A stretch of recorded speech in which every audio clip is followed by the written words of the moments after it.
Welcome to Crossing Faiths, where we're the largest multi-faith podcast out there. I'm John Pinna, and today we have two really interesting guests. We're going to dive into science and religion, something that I was involved in when I was at the American Islamic Congress, and we have two experts in their field. We have Rabbi Zimmer and Rabbi Eli Feder, who are both authors and podcasters, educators, and have started an endeavor speculating on and trying to prove the existence of God using physics.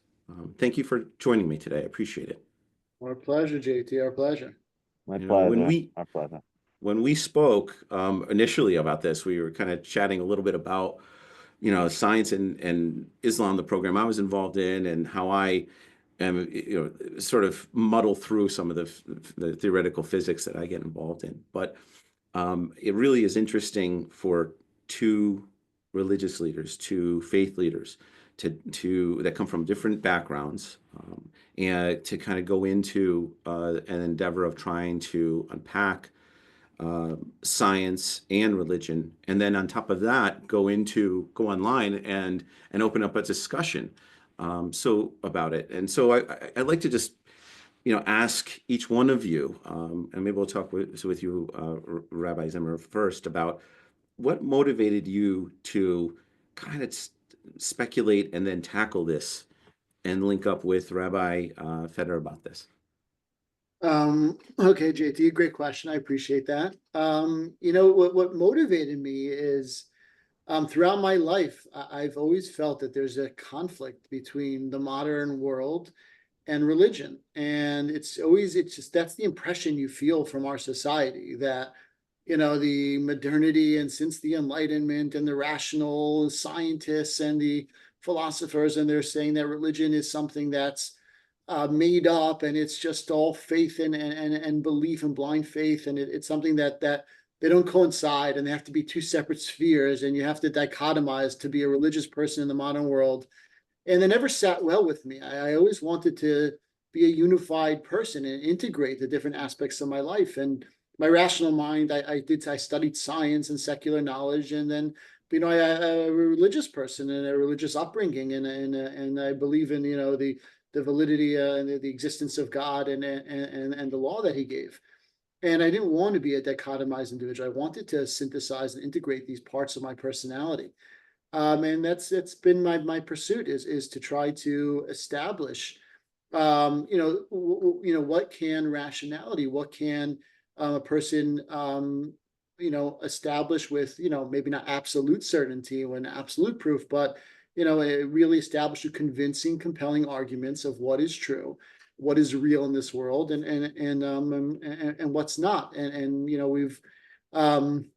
We were fortunate. I was fortunate to be able to stumble to be, study physics and come across something called the fine-tuning argument. I'm sure we'll get into it, which I think is just much better than anything else out there. A lot of the other arguments, they have a lot of flaws and they have problems. But this particular argument from fine-tuning and design in physics is just a very compelling argument, and it really lays a solid foundation for a religious person in the modern world to know that God exists, and you don't have to believe the atheist scientists who are attacking it. I appreciate being the candid nature of your response. It's you're sitting there and we're going, we're used to the age of reason and how that sort of splits from the age of mythology, right? So the idea of and everything can be explained through science, and if it can't be explained through science, we're going to get there eventually, right? But it takes out the sort of esoteric nature of faith and says that, and kind of puts it aside. But Rabbi Feder, your same questions. What drove you to do this? I mean, you're a scientist, you're a rabbi, you have this podcast, but you're also kind of noodling over the existence of God using science as the core argument. So, what motivated you to get on board with this? Okay, great question. Thank you. So I guess my background is a little bit different than Aaron's. We're both modern Orthodox Jews. Like we're raised in Jewish homes, but also integrated in the modern world. And I feel like Aaron's more upbringing was more, he saw conflict, if you will, between modern world and between religion, and he tried to resolve it. I feel like my dad saw that conflict, but my dad is he kind of discovered how they could be unified. And I was brought up in a home where basically there was a strong integration of Torah, of our religion, and of science and of the modern world. And again, my dad was a rabbi, he's a rabbi and he's a lawyer. My grandfather was a rabbi and a chemist. And my home really was centered around the strong focus on excelling in our religious studies, in our theology, and also in our modern studies. And when I brought up, again, I was really good at math. And it was natural to me when I went to college that I was just gonna go into math. And sure enough, now I'm a math professor. I'm both a math professor and I teach Talmud at a local yeshiva. So it's always been like a passion of mine to understand and to know. And the way I see it is that God created, there's like kind of two creations of God. He created his amazing universe and he created his Torah, which he taught us. And there's really, we could understand the wisdom of God by studying what the books that he gave us and by studying his universe. And there's no conflict between the two. On the contrary, I've always been brought up, I've always seen God's wisdom wherever it's manifest. And I think as I share with Aaron is that I think the modern world today, the scientists of today, the atheists of today, want to convince the world that science has made God outdated. And that you're just some antiquated guy if you believe in God, because that's obviously nonsense. That's the world wants you to think. But we've rediscovered that on the contrary, it's the opposite. If you want to follow the modern cutting edge science, then that points to God. And if you want to be an antiquated backwards thinker, you could believe in a multiverse, infinitely many universes out there. And these are basically the choices. And this is what modern science is pointing us to see the wisdom of God manifested in the universe, see the design. And the only other option is believing in a wild science fiction type of theory of infinitely many universes. And people don't know that. And when we realized this, we decided, we're teachers and we feel we know how to explain things and to break them down. I teach math at a community college. So I have a ton of students who are confused about math, even basic math. And that's my job, is to take those math fears and talk slowly, step by step. And in our podcast, that's what we do. We try to take this argument, and physics is really scary for people. Math is scary, physics is probably more scary. And that's what we do, is we try to take these arguments, which could be very scary and complicated. And again, Aaron often is more complicated in his thought and his thinking. He's a higher level thinking and complex ideas. And when you do physics, you gotta be rigorous. So Aaron's doing that, but then I'm kind of breaking it down for our audience and trying to explain these ideas in simple terms, to present analogies, clear presentations. And as such, we're trying to kind of stem the tide of what atheistic scientists want you to believe and to show it's not true. Modern science is totally pointing in the direction of God. Like it's I appreciate you sharing the motivations. I mean, it's one of those things where, it's unique, but there's also extremely complex, and it's a huge endeavor. It's a huge enterprise to try to prove God exists through science, right? So Yeah. here's the thing. Math is ambiguous to people. As you said, it's very difficult, and God is ambiguous to people, right? So you're taking these, and here's the thing: we're three very faithful people on this podcast. So to all of us, God is very real, and I hope I'm not speaking for you, but you don't have to go into the so what now, because we've lived a life of faith, right? That doesn't mean you don't ask questions, but these two ambiguous concepts, and here you're trying to take one, like something that's really hard for people to understand, math, and something that's really hard for people to understand, God, and you're them to co-populate an equation, essentially, to take one and prove the other exists. Maybe we could chat a little bit about how how you do that in just a very, cogent, candid form for those listeners who are not into math, and we have listeners that are in the mountains of Tajikistan and sit there and go, how do you take two of these concepts and marry them into a point where it's coherent and it's that coherent and there's a message that you can share with people. Right. It's Okay, really a so process question, it's like, how do you okay, so the process is a good question, and why are we able to do it as opposed to everybody else? What are we doing differently that enables us to present it in a way that other people can understand? And that's why we're doing it. Is we feel that we're not the first people to discover the fine-tuning argument, and the scientists that they know it, and other people present it. Christians, especially, it's very popular. Is what do we have that's different that enables us to take these subjects that are complicated and abstract, and able to present it clearly? And really what we have is we've been trained for we're studying Talmud through the method called the Brisker method of Talmudic analysis. It was fully developed and explained. It's around the last 150 years or so. And it really is a method of taking complex areas and defining them and seeing the abstract core and essence of them. What are the fundamental principles that lie underneath a subject, and how to define it and explain it and present it in a way where somebody can understand what you're saying in a clear, logical manner. Understand the relationship between ideas, what's essential, what's not essential, how to formulate questions. And that all comes from really the method of studying Talmud that we've been trained in from our teacher for over 20, 25 years. And that's really what we do. We've taken that, we've applied that method to physics and to the idea of God, metaphysics, and it enables us to break it down and to formulate it. And that's why on our podcast, on our YouTube videos, we use this method in order to really take this idea and step by step how you can understand. We see once you organize things and you lay them out, anybody who's even somebody who's confused in the area, it becomes clear, it lights up, and you see the argument, you see how one step follows from the next, and then you could be convinced that physics, more so than mathematics, physics points to the idea of God, and then what does God mean? Who caused God? Who fine-tuned God? All these questions you have about God, if you don't, you have to formulate them in a clear, logical, coherent way.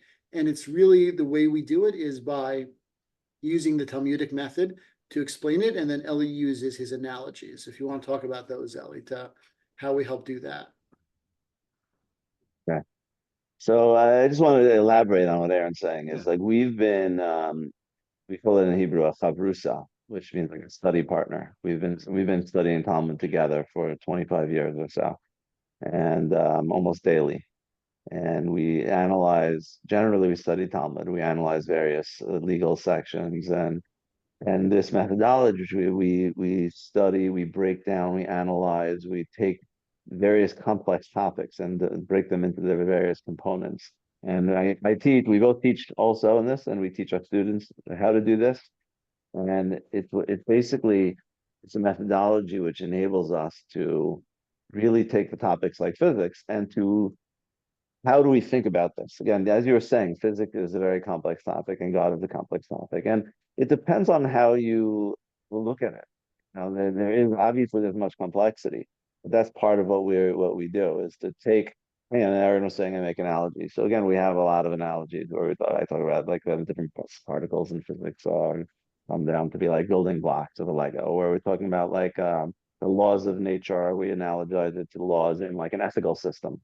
Like we're trying to take the various laws of ethics, and you basically, you parity, you don't charge interest, and we try to analogize it to like one like golden rule, which is like do unto your neighbor as you want unto yourself. And we basically take physics, which is hard to relate to, and we break it down into, get the basic simple categories to make the arguments clear and listen, and then also to use analogies with things which are more relatable to people. So it is true that physics and God are both things which are hard to relate to, but sometimes you have to that's what we try to do, is to convert it into a language and into examples, analogies which people are familiar with, and to be able to utilize those to be able to present these ideas. So why is it important? Why is this the question of God existing and using science? Why is it important now? Is this the right time, the right place? Are you prophets of the Abrahamic God, and this is the message that you were told to present, or is this a that's a joke. You're too serious, guy. So, what was the point of critical mass where you said, I know what, we've been doing this for 25 years, studying the Talmud, where we both are experts in our field, and here's the deal. Let's not start a garden. Let's start using our skill set to, from a faith background and a professional background, to unpack the existence of God. What was the point of critical mass? Was it? You know what it is that there's two or three things that really came together. The first is that I really do believe there's some sort of, maybe it's a little bit too extreme, but there's a sickness that's fallen over modern society, and there's a certain depression and a gloom and a malaise that fills people with this. Not everybody, but a lot of people. When you've told them that purpose and meaning are just these subjective categories, and there's no objective purpose in the world, and everything is just, if you're going to be a rational, objective person, then you have to really accept the fact that the world is just a meaningless, purposeless place where everything's just bouncing around. And in order to have any sense of meaning and purpose and ethics, it's all a subjective creation of an internal human belief system, and it just doesn't work for a lot of people. And by removing purpose from the world, that really has left a massive hole in not just religious people, just modern society as a whole. There's a certain sickness that's there. And the idea of God and an intelligent cause to the universe, which operates with a purpose, and there's some objective in the universe, that really changes things tremendously. But how do you show people that? How do you show people that? So there's two things. One is, we think that these arguments that we present in the podcast, Physics to God, from fine-tuning especially, it's just much more convincing and compelling than anything else that's out there. I've studied the other arguments. They're just not nearly as good. And if a person is honest and you look at these other arguments, there's weaknesses to them, and there's two sides to them, and it's very hard to convince somebody. And I myself am not really that convinced by these other arguments, but this particular argument, it's just much more solid.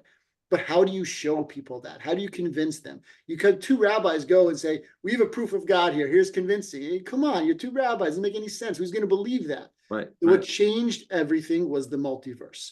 That's what changed everything. When the most brilliant people in the world, the top physicists in the world, these are not stupid people, when they say that the alternative to explaining fine-tuning instead of an intelligent cause is a theory of an infinite number of unobservable universes where everything possible happens, and by chance, one of them is going to have the right numbers where you get stars and planets and galaxies and life.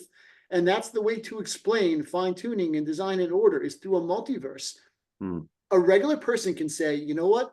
These rabbis might be onto something, because if the most brilliant people are saying that, and these are scientists, they don't want to say crazy things, but they're saying crazy things. And the reason they're saying this is because there really is no other explanation besides God. And that's what we realize. You can convince people, could show them the multiverse. And on season 2, on our podcast, we're in the middle of it right now. We're releasing the podcast.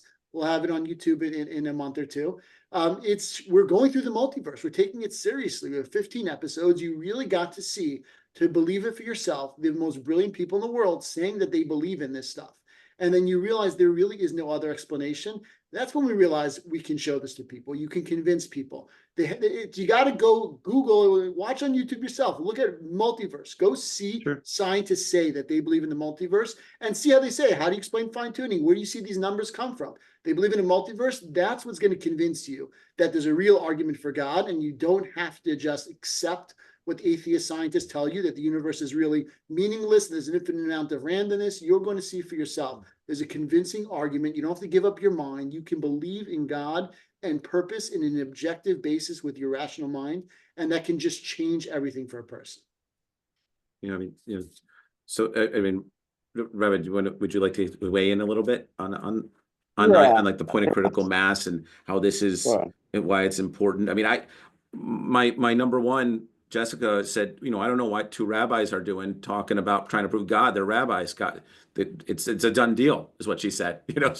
So this question is formulated specifically for her. Why would you weigh into this? What was the point of critical mass that made you kind of get on the road? Because it's a lot of work to put a podcast together and to film and do all this stuff. And then I'm sure that you guys have. I mean, do you rock paper scissors when things go awry, and just to say we're going to go with this, So what was that point of critical mass for you, Rabbi Feder?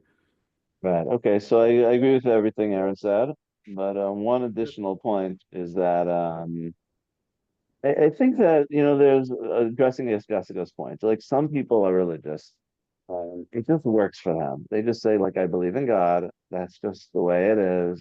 I'm a rabbi. I'm an Orthodox religious person, and I just Sure. totally accept it, and I don't care what anyone says. I don't care any questions anyone has. I just am a firm believer. And that works for a lot of people. And if that works for them, so be it. But a lot of people it doesn't work for. And in the modern world, we just I just know so many people we've come across who just give up religion or they don't take it seriously because they just think that it's make believe. And they just think it's like, it sounds like you're talking about I don't know, Harry Potter. Something like Sure. that. So, and there's just a lot of people who in this world where again that's what scientists like. Everyone knows like scientists don't believe in this and this is not. So it's like God shouldn't be the same as Harry Potter. We should be able to differentiate. Again, some people don't mind and they'll let God be Harry Potter and that works for them and somehow that they're in that world. And I don't mean to convince them not to exit their world of religion in that way. But there's just a lot of people who it doesn't work for and they slip away and modernity erodes at their beliefs and they don't take it seriously because of that. And it's hard to devote your life to something which you think is make believe. And that being the case, I think when we did discover this argument 15 years ago or so, and we realized like we were always inclined to be thinking and to grounding our faith in rationality. But sometimes one thing to be convinced yourself, it's another thing to be able to convince other people. And when we discover this argument, which, as Aaron was saying, which we think is so compelling, and it could be presented in a clear step by step manner, we felt like we, I guess, owe it or moved to share what we know with other people, to help other people who are in a similar, who might be struggling with these types of issues. And we just feel like we have this knowledge, and we have this ability to help people. And how could we just keep it to ourselves? We want to share this with other people and allow them to be able to ground their religion, ground their faith in knowledge and in a solid argument. And there's so many people who, again, like I was saying, who have this struggle with finding meaning and purpose in life because they have this conflict and they're perplexed. We want to do help them in this regard. So once we saw the argument in a way which we felt could be explained to a person who's in such a predicament, we just kind of felt moved to do so if we could. So physics, you guys, we mentioned a couple times. We talked about the fine tuning the argument. Let's unpack for some of our non-science listenership, right? The idea, okay, where did you, so if this is physics, right, and the core concepts of physics, right? So and which is how would you describe physics as a scientific process and and math is the language of physics? How would you describe it to the tools, if you will, that you're using to formulate this argument, and then how you landed on fine tuning?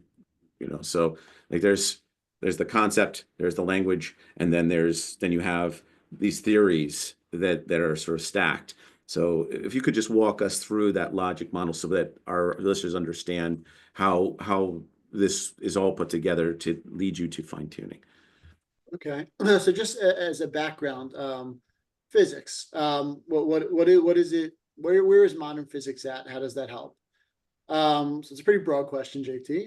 Yeah, it is. I mean, well, everybody is Okay. into Okay. Einstein's Okay, theories. so let me just try to keep it simple here. Yeah, just a brief. I mean, we know. I think a lot of people know about physics, but in general. But I wanted to kind of just walk through the No, it's general to fine. specific. So like I think that the key is to think of physicists are a little bit different than other scientists because physicists are like aiming at the fundamental basis of reality.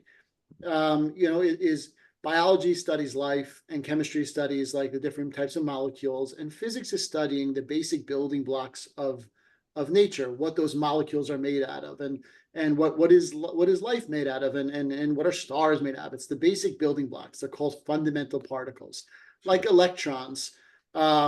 If electrons, if you remember in the atom, or a photon is a little particle of light.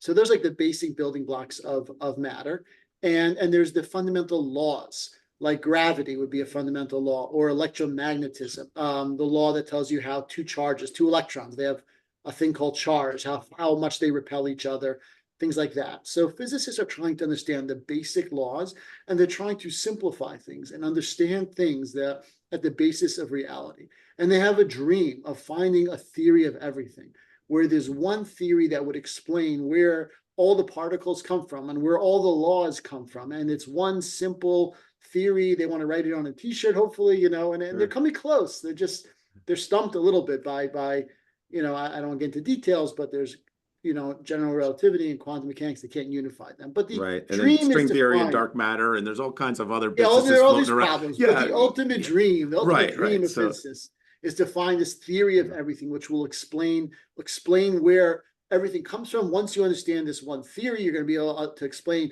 why we have atoms and why we have stars and why we have planets and the whole universe. And that's really what physics is doing. And yes, it uses mathematical language in order to be able to rigorously formulate all the principles and the laws, and in order to be able to make predictions. When you use mathematics, it's very precise language, mathematics. It enables you to extrapolate from your premises to certain conclusions that you can go out and test. That's what's so special about physics, that it's such a rigorous science, and it's the knowledge is so much more secure than a lot of the other areas of study. And that's really what the background for the entire argument from fine tuning. It starts with this understanding of what physics is trying to do, and the dream of finding a theory of everything that will explain all the basic fundamental constituents of the universe, such that you can see how everything else more complex emerges from the basic foundations of the universe. So how do you define what you include as sort of the variables to get to your conclusions? I mean, do you have you're talking about how quantum mechanics can't reconcile, right? So do you have a quantum equation that gets you to a superposition that turns around and then says this is where we're at, or is that the wrong road to take? Right. So because quantum equations is something that everybody's talking about right now, only because everybody can go on. The constants come from quantum mechanics. So the constants of nature, they do come from quantum mechanics. You're right about that. Okay, go ahead, Ellie. Is that a road that we're jumping on? Okay, go ahead. Okay. So basically, when physicists were trying to, as Aaron is saying, their search for this underlying theory of everything, they've been very successful. They've gotten it down to two theories: quantum mechanics and general relativity. And they're trying to simplify at the core what explains everything. And you have these two qualitative theories. But the thing is that these theories only work with something called constants, numbers. So for example, we talk about quantum mechanics deals with certain particles, like an electron. An electron has a mass. Or two electrons, as they're saying, repel with a certain strength. And there's a number we call the fine structure constant. It's a number which determines how strong these electrons repel. And these for example, the number is 1/137.035999. And these are the measure. And there's 25 or so numbers like this, which we've got these two beautiful laws of nature, two beautiful systems of laws of quantum mechanics and relativity. But then they've discovered there are like 25 or so numbers. And these numbers were a great mystery. We're trying to explain everything in terms of these simple laws of nature. And when physicists got down to the bottom of it, they discovered that yes, we have these two qualitative laws, but at the same time, we've got 25 ugly numbers, these ridiculous, another number is called the cosmological constant, the rate at which the universe is expanding, is like 0.0000000, like 120 zeros followed by a 3. It's like the 10 to the negative 120th power. So it's like the numbers are like baked into the fabric of our universe. And physicists were looking, how do we explain that? Physics tries to explain everything in terms of simpler and simpler and simpler. how do we explain these numbers? And Richard Feynman called this the greatest damn mystery of physics. Is how do we, or of the greatest damn mysteries of physics? He says every physicist should write this number on their wall. He was talking about this fine structure concept I was talking about. And how do you explain these numbers? What do these numbers come from? Do we just have to accept that our universe, the brute facts of our universe, are these two beautiful laws, but then these 25 ugly numbers? And that was a mystery. How do we explain these? This is a problem. Feynman wrote that in, I think, 1985 in a book, QED. This is a mystery they wanted for a long time. Physicists were looking, how do you explain these numbers? They're just, or do we just accept them, or is there some explanation? One explanation is that there's a multiverse and it just happened in this universe, right? Well, we're not quite up to that yet. You See, know? at this point of the mystery, this was the mystery which they didn't know about what we're going to talk about, fine tuning. Yeah. It was just, they just saw these numbers, and the numbers were just, there's nothing to, the problem is how do we explain it? We didn't know. It was a mystery what it's based upon. Sure. And then there was a discovery that these numbers are not as random and crazy and arbitrary as we seem to think, but there are special numbers. And Aaron, you want to pick up the story from here? Okay. So see, again, the key conceptual point, the way that in order to understand the whole argument is there's this mystery of how do you explain these numbers? Sure. Because physicists want to explain everything, and that has nothing to do with fine tuning. Fine tuning is the solution to the mystery. What fine tuning means is that these numbers are not arbitrary numbers. It's not 1 over 137. Is that if it was 1 over 140, there wouldn't be any atoms. If the cosmological constant were a little bigger or smaller, the universe would have collapsed right in on itself, or would expand. There would be no galaxies. Sure. So fine tuning means it's knowledge, it's scientific knowledge about these constants, that if they were a little bit different, you wouldn't have atoms and molecules and planets and stars and galaxies and life. That's what fine tuning shows you. So fine tuning is not a problem. It's a solution. It's a knowledge, scientific knowledge about the constants of nature that tells you, you want to explain these numbers, stop looking for a cause that preceded it conceptually, and what philosophers would call an efficient cause. Stop looking for that.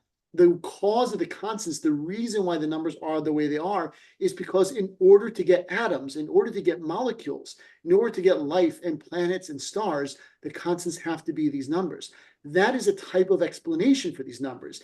It's a shocking idea. It's different than what physicists were looking for, but it's an explanation. It's called a teleological explanation.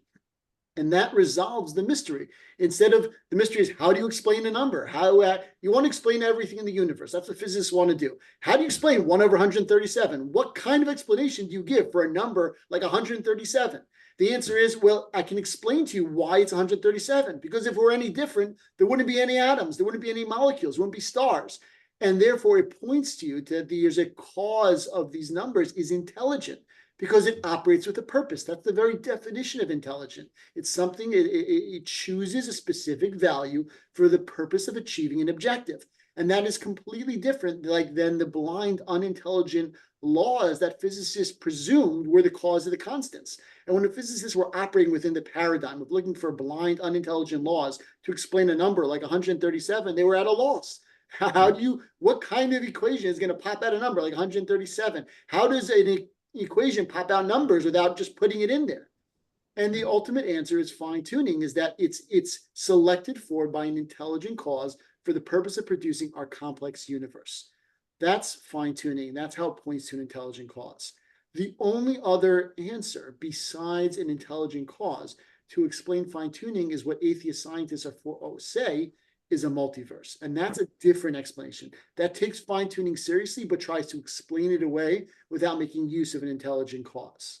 Right. It says that because there's an infinite amount of universes. So I'm going to talk back to you just as if like we're in class, right? So Sure. There's a lane, and in that lane is the existence of our universe, right? And in that lane there's bookends to that lane. And if you go beyond the bookends, we don't exist. The universe doesn't exist. It doesn't function appropriately. Right. And so there's the crux of your argument, and so I was kind of like, watching your podcast, trying to figure it out. I'm going, there's an intelligent design behind that, or you just say there's unlimited universes, there's a multiverse, and that there's an unlimited amount of worlds and or universes within those multiverses. And this is just one of it's just by accident that it happened in this universe like this. And so one is just this sort of random, it's just the law of averages that this happens. And the other argument, the fine tuning argument, is that we're unique, and this is a unique element that only exists with us, and we can't go beyond that. So you guys don't believe in the multi-universe. It's the argument against that, correct? Right. Right, exactly. Yeah, we don't believe in the multiverse because I mean, look, we see one universe. It's a big universe, 15 billion light years. Right. But to start believing in infinite number of parallel universes, it's wild. It's crazy. It's just is this what you would imagine scientists would believe in? That they would believe in parallel units like the Twilight Zone? How could it be that real scientists actually believe in it? Yeah. It's shocking. It's fun. I've seen a lot Fun. of Yeah, it's Simpson fun, right. episodes where they end up jumping in different universes and Yeah, that's American it's just Dad and crazy. stuff. It's bizarre, you know what I mean? And they prefer to believe that than as opposed to saying an intelligent cause. But Sure. that's what really should open up a person's mind, that we're not just making up some random argument. If we were making a poor argument, scientists wouldn't have to say multiverse. They would have a real answer. Right. You know, they wouldn't be saying an infinite number of unobservable universes. It just shows you there's a real problem here that has two solutions: God or a multiverse. So maybe walk through me with some specificity about how fine tuning. So we're talking about this explaining something that's unexplainable, but how does fine tuning translate to something that, Rabbi Feder, you're big on analogies. So the idea of how something like this relates us to, just a normal, the guy on the street who's trying to unpack this a little bit. So what would be walk us through like sort of a logic model to where it translates to something where we can a normal person or just regular guy off the street can understand how fine tuning applies to just everyday life.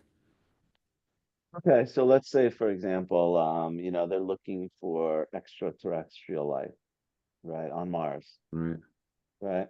So there's a big question. Is there life on Mars? Is there life on Mars? We don't know. We have no idea, right? Or on some other planet or whatever, right? Right. So imagine they discover on Mars some sort of a hunk of, I don't know, not clear what it is, right? Some specimen that we can't figure out what it is. Sure. And, and after years and years of analysis of all the experts, they take it apart and they realize that it's some sort of a vehicle. And this vehicle is like perfectly designed to be able to navigate the surface of Mars. And the size of its blah, blah, blah, whatever components are exactly the right numbers. They're calibrated perfectly to be able to enable it to get over, to deal with the gravitational force on Mars and whatever, and the rocks and the colors. And, they say all the different components of it are perfectly tuned, the right size, the right angles, the right shapes, in order to enable it to navigate Mars. And you'll say, well, how do we explain this? How do we explain the emergence of this vehicle, right? And you might say, I'll tell you how. There's some intelligent life on Mars. Now, even though we don't know where they are, we can't see them. But how are you going to explain the fact that there's this vehicle on Mars, if not for the fact that, and it's perfectly tuned, it's perfectly shaped, it's perfectly designed, that indicates that there's intelligent life on Mars, even though we didn't previously know that? Sure. Or you could just say, you know what? There's actually infinitely many planets like Mars, and they all have random hunks of metal or whatever on them. And we happen to go to the one universe, the one planet that happens to have this thing here. And that's, we exist in the one universe or the one whatever, which happens to have a planet that by chance alone happens to coincidentally have the particles merged together to be able to form something that looks like a spaceship. Now, I guess that's possible. You could, all we see is one planet. It's the closest planet to us, it's Mars. We're in one universe. That's obviously got to be that this design. It must be this intelligent life, but it's possible that we just happen to be in the one universe that has the closest planet happens to have a hunk of metal that looks exactly like a spaceship, but not because there's actually any intelligent Martians. It's just because we happen to be on one that it happened to coalesce in that form. That's a possible explanation, but that's ridiculous. We Sure. see one planet, and that one planet indicates signs of intelligence, of design, of fine tuning, And we see that as evidence for a designer, for intelligence. And instead to say, no, no, no, no, that can't be. There's no way there could be life on Mars. That's impossible. It must be that we live in a vast multiverse that happens to coincidentally have something that gives the appearance of life and a fine tuning on our nearest planet, but it's not really true. And that's analogous to what physicists are doing. And it's ridiculous. It's not indicated by the evidence. Fine-tuned vehicles happen by accident. Yes, fine tuned events have accident Right. because they're infinitely many. No, they do. If there really were infinitely many universes, then you would happen to have one that has a fine tuned vehicle like that. There would be one that has everything. There's on their videos on they have one where the Statue of Liberty has 4 arms. There's another one where the top Right. physicist is a conductor in an orchestra. There's everything in this infinite multiverse. Everything happens. So of course you're gonna have fine tuned universes. You're gonna have everything, but that's just positing. You could explain anything and everything if you want to posit it as an infinite universe. You don't have to. You can just all science. You just posit anything you want to explain. You can explain. You don't need, let's say, evolution to explain the emergence of life. You just say, look, everything happened to have this quantum fluctuation to be able to result in all of life in one instant. There's nothing you can't. You could have a voice coming down from heaven and saying, "I'm God of the universe. All multiverse is false. It's fake. It's make believe." Say, "Oh, we're in the one universe that has a quantum fluctuation that has a voice like that," and say, "Oh, that's it. You can explain it. There's nothing you can't explain." We call it the multiverse of the gaps. You explain Right. everything that way. So what I'm going to say is that again, it's easy to make fun of multiverse, and we're doing that here. But at Sure. the same time, it is a serious theory which is accepted by the top physicists in the world. And we not on our podcast where we don't just say that's ridiculous. That's it's you could say that, and people who are religious will say, oh, yeah, obviously that sounds ridiculous. But at the same time, we have to take it seriously. It's not responsible to just reject it out of hand like that. And we take it seriously. We could delve into the physics and we delve into the supports that multiverse theorists have for their premises, which go into it. We show that there are 3 premises for this theory, and we show where they fail, and ultimately we lead to something called the measure problem, which we're not going to get into now, but show that the theory itself, even if you go with their premises, it ultimately fails to explain fine tuning. So again, that's part of what we're trying to show people who are in doubt about God and to show that the evidence leads to that. And in order to show somebody who's really on the fence, you have to go delve into multiverse in a real rigorous way. And we do that in depth. We're up to episode 8, I think. We're going to have 15 episodes, 16 episodes in season 2, where we're going to go into the nitty gritty, into the really deep dive into multiverse. So we are going to do that. But at the same time, I think just a plain person who doesn't know anything about physics could realize that's what they're believing in. Isn't that Spider-Man? This isn't supposed to be the top physicist of the world. So if they think that, they say, how could you believe in God? Doesn't that sound make believe? I'll say, how do you believe in a multiverse? Doesn't that sound make believe? And we show the evidence actually points to God, because we have one universe which is designed and ordered and fine-tuned. And the only way, now you could say that's caused by one intelligent designer, one intelligent fine-tuner, or you could say, look, we only see one ordered universe, but hey, there's infinitely many chaotic, totally disorganized universe, and we happen to be the one beacon of order within a massive, infinite multiverse. So, that's kind of where it's going. Yeah, I mean, it's like I mean, my sort of pedestrian way of looking at it's kind of like baking. Baking's chemistry, right? So you can have all of the. You could say I want to make babka, chocolate babka, and then the challenge is that you can have a recipe. There's a little bit of, I think you have to have a little bit of gumption to be able to bake, but you got to put all the components there, and then you have to bake it properly, and do the proofing. I make babka. It takes me hours and hours and hours to make. You got to fold in the chocolate and get all this stuff together, and then the challenge is that there's a process, right? Coupled with ingredients, coupled with timing, coupled with all these different elements. And I think our listenership, a lot of them, bake and cook and stuff. But just to produce the babka, something that actually ends up being babka, and I would say a fair tasting babka, you have to, there's a whole process, there's ingredients, there's all these different lines, right? Timing and so forth, temperature, a lot of the sciences, social sciences and all the sciences come into it, right? Ambient temperature and stuff. And so you can't just, it doesn't just happen randomly. Babka doesn't just fall from the sky or just, appear like they do in the multiverse. There's always these little pops and then someone shows up. Is that a fair way of looking at it? From just like I said, a pedestrian way of looking at something. Babka doesn't just happen randomly. There is a process. There's all these elements that go into it, right? Yeah, that's perfect. You're not going to get a babka without an intelligent baker.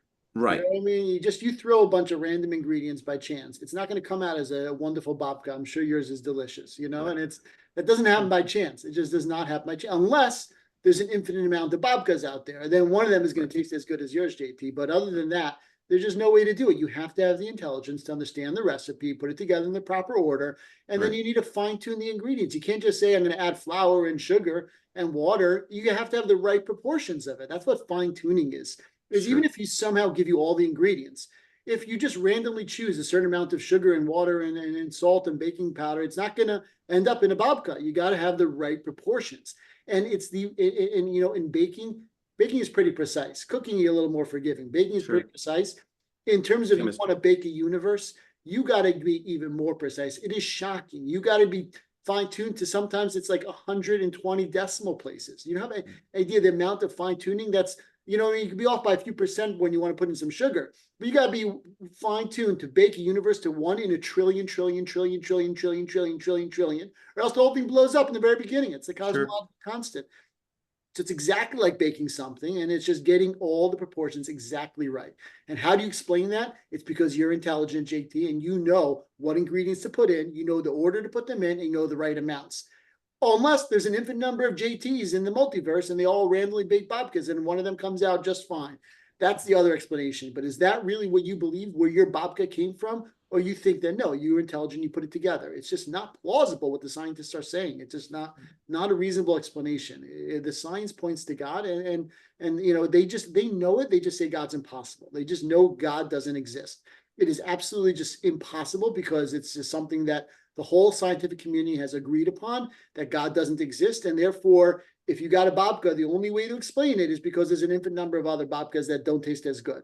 But if you realize that God is possible, not only God is a coherent idea, there's a concept of God who intelligently made the universe. And then the babka points to an intelligent baker. It doesn't point to an infinite number of other babkas. So the babka, this is the birth of the babka theory, the babka premise. Yes, excellent. Yeah, so and God's a baker, not a chef. He's a baker. He baked the universe. I think that's a hate crime in the culinary world. I'm not sure. I wanted to make sure I asked you guys. We can dive deeper into this, and maybe we do a second episode where we get into like the core components, because we're right about an hour, right? I want to be respectful of your time, but when it comes to the idea of this grand design, right, and this fine tuning, what was the core component, the element of maybe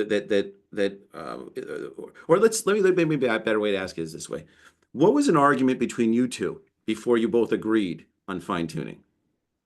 What was a point where you guys had a disagreement and it was settled, where you guys both agreed and moved forward? Maybe that's a good way of asking the question.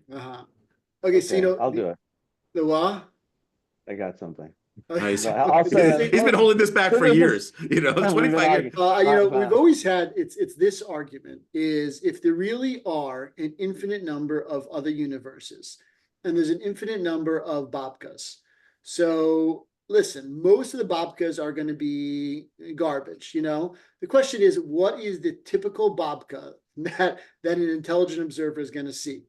That's always the question. That's more advanced in multiverse. You have to.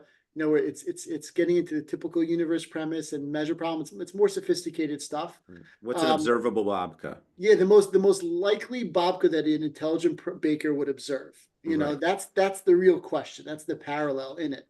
And if you don't see the babka, the most likely babka that an intelligent baker would see, then that would be a problem for the multiverse, because the multiverse predicts that there's an infinite number of babkas, but the babka that you see, JT, is going to be the typical babka that an intelligent baker sees. Intelligent observer, really, not baker in this case. And if you don't, let's say your babka is so much better. It's got a million chocolate chips. It's got vanilla frosting, and it's bigger and it's shaped into a castle. And you say, hold on a second. Yeah, if there are an infinite number of babkas, one of them is going to have a million chocolate chips and vanilla frosting and swirls and cinnamon on top. It's going to be chocolate cinnamon. It's going to be a great babka. But why would I view that? That's not the typical babka. So now the question is, but if a multiverse theorist, we call them a naive multiverse theorist, if they say to you, yeah, but there's an infinite number of them, one of them is going to look like this way. And therefore, there's no question, because I happen to be in the universe where where the babka is, shaped into a castle with vanilla frosting and cinnamon and chocolate chips. Would that be a legitimate answer for a multiverse theorist to answer back to you? So we went back and forth about that question, and it's abstract. I thought it might be reasonable. Ellie eventually convinced me it's not reasonable, and we have to work it out. You get into very abstract types of reasoning of there's an infinite number of bakers, and what does the typical babka look like? It just becomes multiverse forces you. It is a very abstract theory of what the typical babka looks like, and that's really where we had disagreements, how to formulate it, is how to think about it. It's not simple of what you would expect to see if we really lived in a multiverse. Yeah. No, I appreciate that, sharing that with us. It grounds the idea of because we're getting to the point where, we were trying to figure out, okay, did you guys just come up with this and then say, okay, we've decided that this happened, or you're being judicious, like your Talmudic training is given like your Talmudic tradition and training and experience has shown you've got to kind of question and kind of really have to challenge the premise, right? So how have you guys challenged that premise amongst yourselves, where you're now confident enough to prove or to present this case online, and deal with the ridicule, I don't want to throw Babka under the bus. Babka is delicious. It's not co-opted by, the multiverse. So, how about you, Rabbi Feder? I was gonna say, I wanted to move away from the babka because it's making me really hungry. But but I'd say another thing which we argued about, and we still do, and we kind of took this argument and made it like a feature of our podcast instead of an argument, is like how to present these ideas, because there's a push and a pull, and we were originally writing a book for a long time about this, and Aaron is very into being precise and clear and rigorous about the physics and taking up all the points. And in a sense, I agree that he's right. It's like, to really be convincing, you have to take up everything, and be rigorous. If you're not rigorous, then what's the argument? What good is an argument if it's not solid and airtight and it takes up all the different points? And I'm like, I guess I'm a teacher at heart, and I just know it's like you could be rigorous, but like, for example, who do you even know what he was talking about that Bob talk? Be honest, I know you were shaking Everybody your head, but understands the what was he babka. I don't know what talking? you're What was talking he talking about? He was talking about Babka, but what was he saying? Sure. No one knows. No, we don't know.